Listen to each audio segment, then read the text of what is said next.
For many of us who are now deeply sceptical, the evolution has been roughly the same. We began decades ago to query the anti-democratic absurdities of the EU.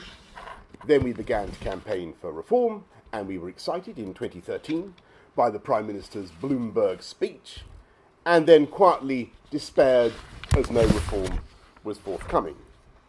And then, thanks to the referendum given to this country by David Cameron, we find that a door has magically opened in our lives. We can see the sunlit meadows beyond. I believe we would be mad not to take this once-in-a-lifetime chance to walk through that door. Because the truth is, it is not we who have changed, it is the EU that has changed out of all recognition. And to keep insisting that the EU is about economics is like saying that the Italian mafia is interested in olive oil and real estate. It is true, but profoundly uninformative about the real aims of that organisation. What was once the EEC has undergone a spectacular metamorphosis in the last 30 years. And the crucial point is that it is still becoming ever more centralising, interfering, and anti-democratic. You only have to read the Lisbon Treaty, whose constitutional provisions were rejected by 3 EU populations, the French, the Dutch, and the Irish, to see how far this thing has moved on from what we signed up to in 1972. Brussels now has exclusive or explicit competence for trade, customs, competition, agriculture, fisheries, environment, consumer protection, transport, trans-European networks, energy, the areas of freedom, security, and justice, and new powers over culture, tourism, education, and youth. The EU already has considerable powers to set rates of indirect taxation across the whole 28-nation territory, and of course it is in total control of monetary policy for all 19 Eurozone countries. In recent years, Brussels has acquired its own foreign minister, its own series of EU embassies around the world, and is continuing to develop its own defence policy. We have got to stop trying to kid the British people. And we've got to stop saying one thing in Brussels and another to the domestic audience. And to end the systematic subterfuge to conceal from the public the scale of the constitutional changes involved. We need to look at the legal reality, which is that this is an accelerating effort to build a country called Europe. Look at that list of Lisbon competencies, with 45 new fields of policy where Britain can be now outvoted by a qualified majority. And you can see why the House of Commons Library has repeatedly confirmed that when you add primary and secondary legislation together, the EU is now generating 60% of the laws passing through Parliament. The independence of this country is being seriously compromised. And it's this fundamental democratic problem, this erosion of democracy, that brings me into this fight. People are alarmed and surprised to discover that our gross contributions to the EU budget are now running at about £20 billion a year, and that the net contribution is £10 billion. And it is not just that we have no control over how that money is spent. No one has any proper control, which is why EU spending is persistently associated with fraud. Of course, the Remain campaign dismisses this UK contribution as a mere bagatelle, even though you could otherwise use it to pay for a new British hospital every week. But that expense is, in a sense, the least of the costs inflicted by the EU on this country. It is deeply corrosive of popular trust in democracy that every year UK politicians tell the public that they can cut immigration to the tens of thousands and then find that they miss their targets by hundreds of thousands, so that we add a population the size of Newcastle every year, with all the extra and unfunded pressure that puts on the NHS and other public services. In our desperation to meet our hopeless so-called targets. We push away brilliant students from Commonwealth countries who want to pay to come to our universities, and we find ourselves hard-pressed to recruit people who might work in the NHS as opposed to make use of its services, because we have absolutely no power to control the numbers who are coming with no job offers and no qualifications from the 28 EU countries. I'm in favour of immigration, but I'm also in favour of control and of politicians taking responsibility for what is happening. And I think it bewilders people to be told that this most basic power of the state to decide who has the right to live and work in your country has been taken away and now resides in Brussels. And as I say, that is only one aspect of a steady attrition of the rights of the people to decide their priorities and to remove at elections those who take the decisions. I think it's sad that our powers of economic self-government have become so straitened that the Chancellor of the Exchequer has to go around personally asking other finance ministers to allow him to cut VAT on tampons. And as far as I can see, we have still not secured consent. It is worrying that the European Court of Justice, that's Luxembourg, not Strasbourg, should now be freely adjudicating on human rights questions, and whether or not this country has the right to deport people the Home Office believes are a threat to our security. And it is peculiar that the government is now straining at the gnat of the Convention and the Strasbourg Court, whose rulings are actually not binding on UK courts, while swallowing the camel of the 55-article Charter of Fundamental Rights, which is fully justiciable by the European Court in Luxembourg. And when you consider that it is the rulings of that court in Luxembourg that are binding and must be applied by every court in this country, including Parliament. It is absurd that Britain, historically a great free trading nation, has been unable for 42 years to do a free trade deal with Australia, New Zealand, China, India, and America.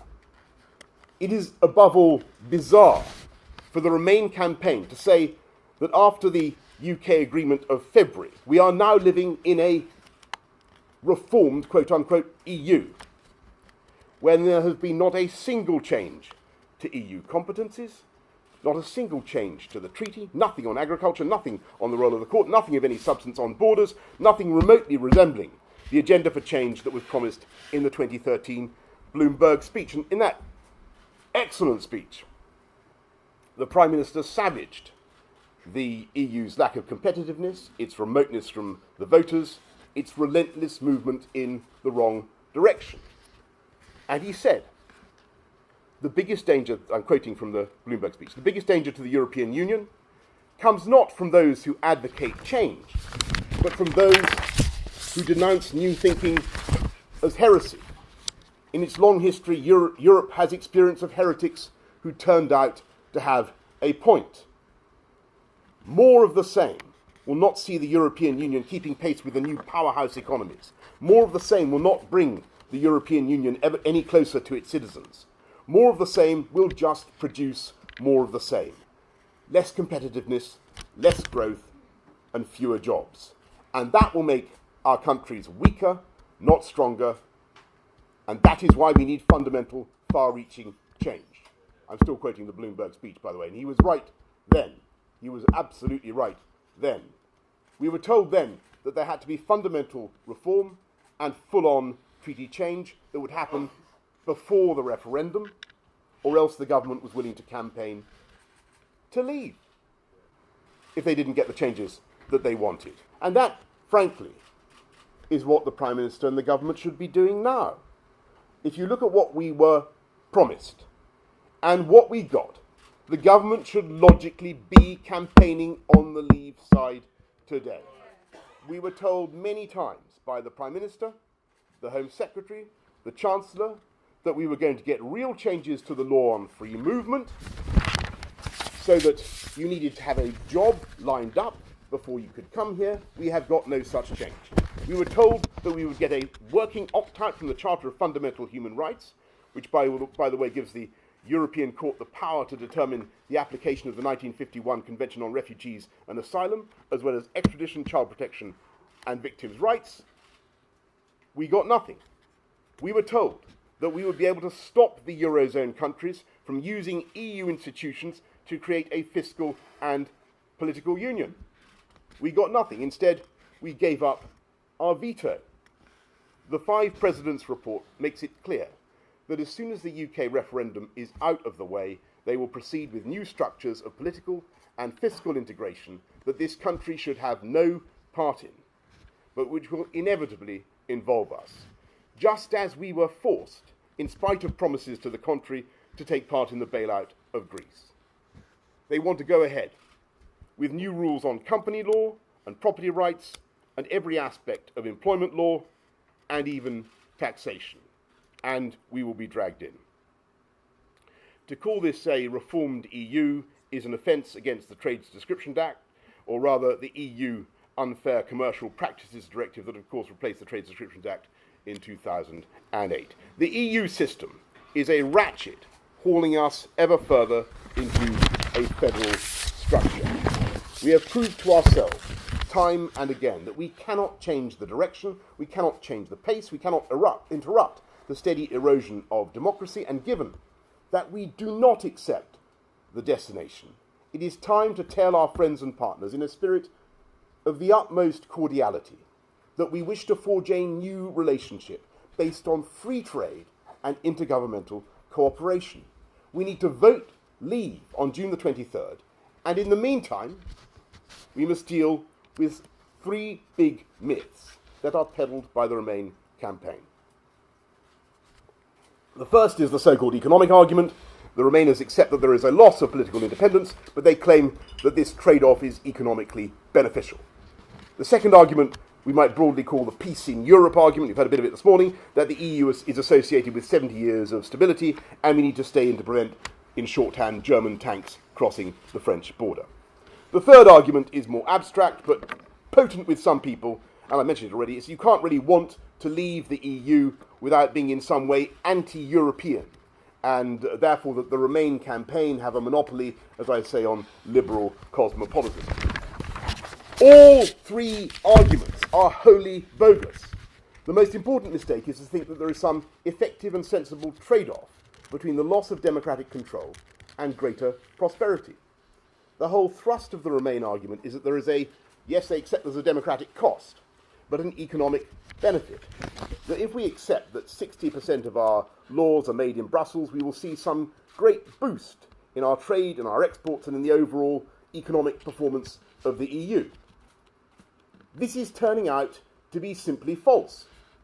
The loss of democratic control is spiritually damaging and socially risky, and the economic benefits of remaining subject to the single market lawmaking machine, as opposed to access to the single market, are in fact very hard to detect. What the government wants is for us to remain locked into the single market lawmaking regime and to be exposed to 2,500 new EU regulations a year. What we want is for Britain to be like many other countries in having free trade access to the territory currently covered by the single market, but not to be subject to the vast, growing and politically driven empire of EU law. And there is very good evidence that this is the most sensible position to be in.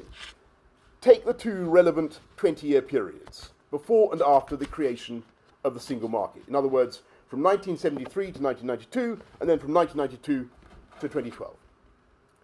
Now, when the single market dawned, I know I was there, we were told that it was going to be a great dynamo of job and wealth creation. 800 billion euros, the Cecchini report said, extra European GDP. We were told that it was going to send exports whizzing ever faster across borders. So what happened? Did Britain export more to the rest of the EEC 11, the other 11 as a result of the single market? On the contrary, the rate of growth slowed, as Michael Burridge has shown this year.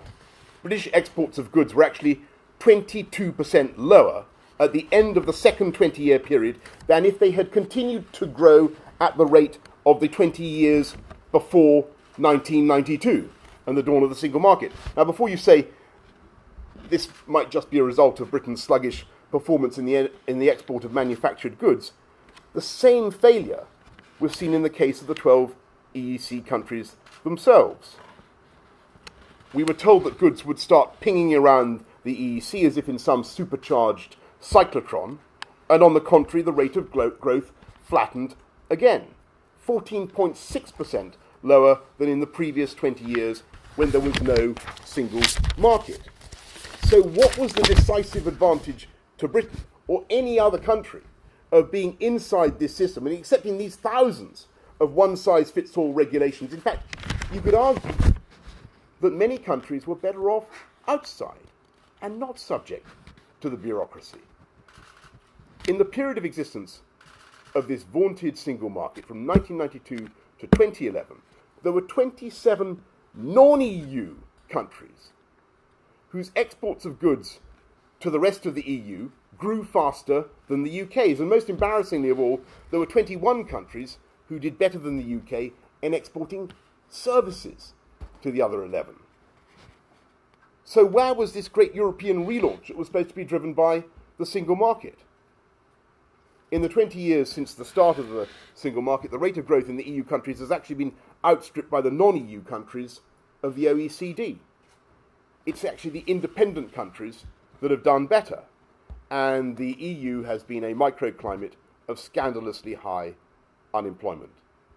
This year, the United States is projected to grow by 2.4%, China by 6.5%, New Zealand by 2%, Australia by 2.5%, India by 7.5%, the Eurozone by 1.5%. All that extra growth that we were promised, all those extra jobs, the claims made for the single market look increasingly fraudulent. It has not boosted the rate of British exports to the EU.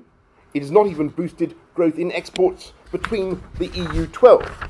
And it has not stopped a generation of young people in a huge belt of Mediterranean countries from being thrown on the economic scrap heap. What was that corpus of EU regulation, and what has it done to drive innovation? There are more patents now from outside the EU being registered at the EU Patent Office than from within the EU itself. The Eurozone has no universities within the top 20 and has been woefully left behind by America in the tech revolution, in spite of all those directives I seem to remember in the 1990s about les réseaux télématiques, or possibly, of course, it's been left behind because of those directives that I remember. There are plenty of other parts of the world where the free market and competition has been driving down the cost of mobile roaming charges and cut-price airline tickets without the need for a vast supranational bureaucracy enforced by a supranational court. Never forget, whatever piece of EU legislation is promulgated immediately becomes justiciable by that court. I hear again the arguments of the City of London and the anxieties that have been expressed. We heard them 15 years ago when many of the same Remainers prophesied disaster for the City of London if we failed to join the euro. They said that all the banks would flee to Frankfurt. Well, Canary Wharf alone is now bigger than the entire Frankfurt financial centre, and Canary Wharf has kept growing relentlessly since the crash of 2008. As for the argument that we need the muscle of EU membership, we, poor Britain, needs the muscle of EU membership if we are to do trade deals. Well, look, as I say, at the results after 42 years of membership. The EU has done trade deals with the Palestinian Authority and with San Marino and others. Bravo. But it has failed to conclude agreements with India, China, or, as I say, even America. Why? Because negotiating on behalf of the EU is like trying to ride a vast 28-man pantomime horse with everybody pulling in different directions. For decades, deals with America have been blocked by the French film industry, and the current TTIP negotiations are stalled at least partly because the Greek feta cheese manufacturers object to the concept of American feta cheese. And they may be aesthetically right or wrong, but Greek feta cheese should not be holding up British trade agreements. Global trade is not carried on by kind permission of people like Peter Mandelson. People and businesses trade with each other and always will, as long as they have something to buy and sell. But it is notable that even when the EU has done a trade deal, it does not always seem to work in Britain's favour. In 10 out of the last 15 trade deals that the EU has concluded, British trade with our partners actually slowed down rather than speeded up after the beginning of the deal. Now, is that because of some defect in us or in the deal? Or could it be that the EU officials did not take account of the real interests of the UK economy, which is so different in structure from France and Germany? And might that be because the sole and entire responsibility for UK trade policy is in the hands of the EU Commission, a body where only 3.6% of the officials actually come from this country? In trying to compute the costs and benefits of belonging to the single market, we should surely add the vast opportunity cost of not being able to do free trade deals with the most lucrative and fastest growing markets in the world, because we are in the EU. When you consider that only 6% of UK businesses export to the EU 28, and when you consider that 100% of businesses, large and small, must comply with every jot and tittle of regulation, and when you consider that the costs of this regulation are £600 million a week to British business, I'm afraid you're drawn to the same conclusion as Wolfgang Munchauer, the economics commentator of the Financial Times, who said, whatever the reasons may be for remaining in the EU, they are not economic. And so I return to my point, which is that we must stop the pretense. This is about politics and a political project that is now getting out of control. To understand our predicament and the trap we are in, we need to go back to the immediate post-war period and the agony and shame of a broken continent. There were two brilliant Frenchmen, a wheeler-dealing civil servant with big American connections called Jean Monnet, and a French foreign minister called Robert Schuman. They wanted to use instruments of economic integration to make war between France and Germany not just a practical, but a psychological impossibility. And it was an exercise in what I believe used to be called behavioral therapy, inducing a change in underlying attitudes by forcing a change of behavior. Their inspired idea was to weave a cat's cradle of supranational legislation that would not only bind the former combatants together, but create a new sensation of Europeanness. As Schuman himself put it, Europe will be built through concrete achievements which create a de facto solidarity. Jean Monnet believed that people would become in mind European, and that this primarily regulatory and functional approach would produce a European identity and a European consciousness. Almost 60 years after the Treaty of Rome, I do not see many signs that this programme is working. The European elites have indeed created an ever denser federal system of government, but at a pace that far exceeds the emotional and psychological readiness of the British people. The reasons are obvious. There is simply no common political culture in Europe, no common media, no common sense of humour or satire, and this is important, there is no awareness of each other's politics. So that the European Union as a whole has no common sense of the two things you need for a democracy to work efficiently. You need trust and you need shame. There is no trust, partly for the obvious reason that people don't always understand each other's languages, and there is no shame because it's never clear who you are letting down when you abuse the EU system. And that's why there is such a cavalier waste and theft of EU funds, because it's everybody's money and therefore it's nobody's money.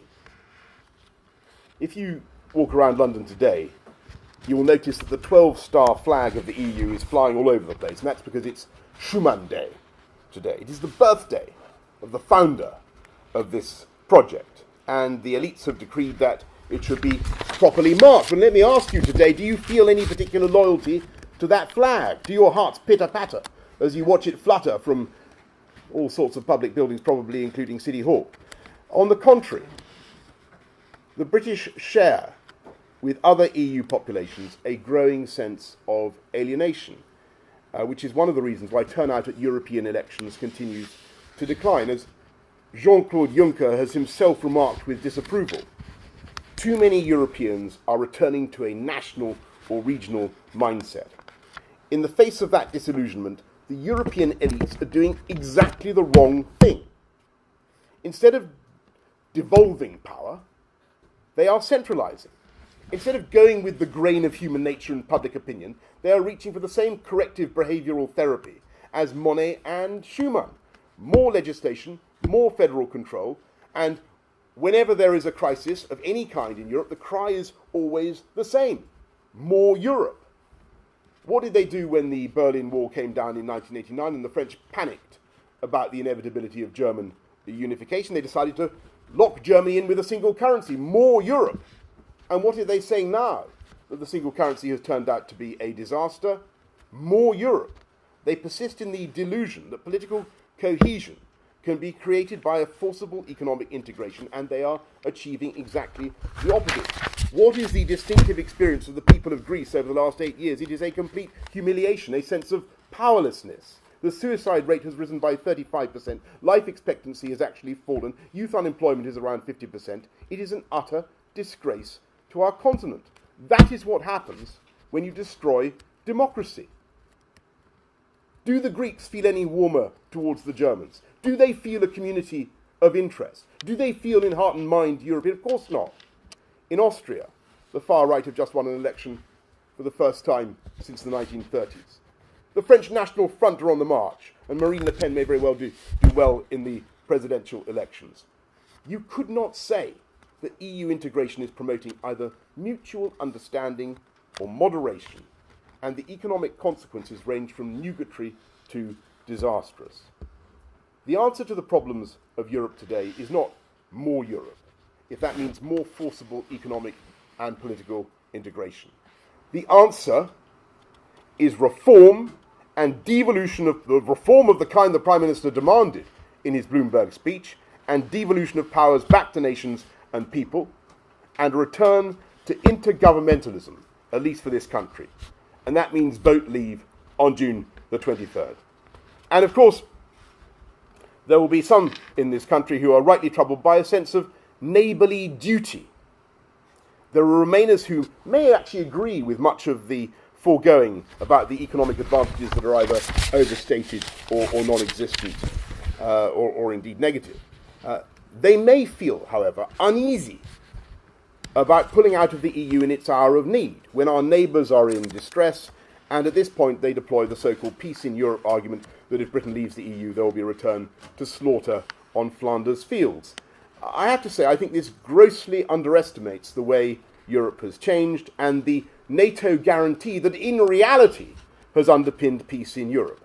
I saw myself the disaster in the Balkans when the EU was charged and mandated with sorting out the former Yugoslavia, and I saw how actually it was NATO and the American-led alliance that had to come in and sort it out. And it, in my view, understates this argument, the sense in which it is now, I'm afraid, the EU itself and its anti-democratic tendencies that are now a force for instability and alienation. Europe faces twin crises of mass migration and a euro that has proved a disaster for some member states. And the grim truth is that the risks of staying in this unreformed EU are intensifying and not diminishing. In the next 6 weeks, we must all politely but relentlessly put the following questions to our friends in the Remain campaign. 1. How can you possibly control immigration into this country? 2. The living wage is an excellent policy, but how will you stop it being a big pull factor for uncontrolled EU immigration, given that it is far higher than the minimum wage in many other EU countries? If we leave on June the 23rd, if we vote to leave, we can still, of course, provide leadership in Europe in so many of the ways that Britain always has. We can help lead on discussions on security, counter-terrorism, foreign defence policy. We will still be able to cooperate on the environment, on migration, on science, on technology. We'll still have exchanges of students. We will trade as much as before, if not more than ever before. And we will be able to love our fellow Europeans, marry them, live with them, share the joy of discovering different cultures and languages. But we will not be subject to the jurisdiction of a single court and legal system that is proving increasingly erratic and that is imitated by no other trading group around the world. We will not lose influence in Europe or in the world. On the contrary, you could argue actually that we'll gain in clout because we are being drowned out around the table in Brussels, not just by QMV, but of course now we have a Eurozone caucus that can outvote the UK on any point at all. We've been outvoted now more than any other country, 72 times in the last 20 years and ever more regularly since 2010. We can actually recapture or secure our voice on the world stage, fifth biggest economy in the world as we are, in international bodies such as the WTO and the IMF, or CITES, the Convention on International Trade in Endangered Species, where the EU is increasingly replacing us or laying a claim to speak on our behalf. And again, if you want final and conclusive proof of our inability to, quote unquote, get our way in Brussels, and the contempt with which we will be treated if we vote to remain, look again at that EU deal and the total failure to secure any change, that UK deal and the total failure to secure any change of any significance. And finally, and above all, to get to the third key point of the Remainers with which I began, if we vote to leave the EU, we will not be voting to leave Europe. Of all the arguments that they make, this is the one that infuriates me the most in a hotly contested field. I am a child of Europe. I am, as I say, a liberal cosmopolitan. My family is a genetically equivalent of a UN peacekeeping force. I can read novels in French. I think I've even read a novel in Spanish. I can sing the Ode to Joy in German. Go on then. I will. Well, if you keep accusing me of being a little Englander, I will. Freude, schöne Goethe, Funken. Anyway, you know it. You know it. Both as editor of The Spectator and as Mayor of London, I have promoted actively the teaching of modern languages. I won't go on with it. I've promoted the teaching of modern European languages in our schools, French and German, which are dying out, by the way, at the moment, dying out under this government of Remainers. And I've dedicated much of my life to the study of the common origins of our European civilization in ancient Greece and Rome. And so I find it offensive, insulting, irrelevant, and positively cretinous to be told, sometimes by people who can barely speak a foreign language, that I belong to a group of small-minded xenophobes. Because the truth is that it is Brexit that is now the great project of European liberalism. And it is leaving the EU. It is we who want to leave the EU who are the ideas. I'm afraid it is the European Union, for all the high ideals with which it began, that now represents the ancien regime. It is we who are speaking up for the people, and it is they who are defending an obscurantist and universalist system of government that is now well past its sell-by date and which is ever more remote from ordinary voters.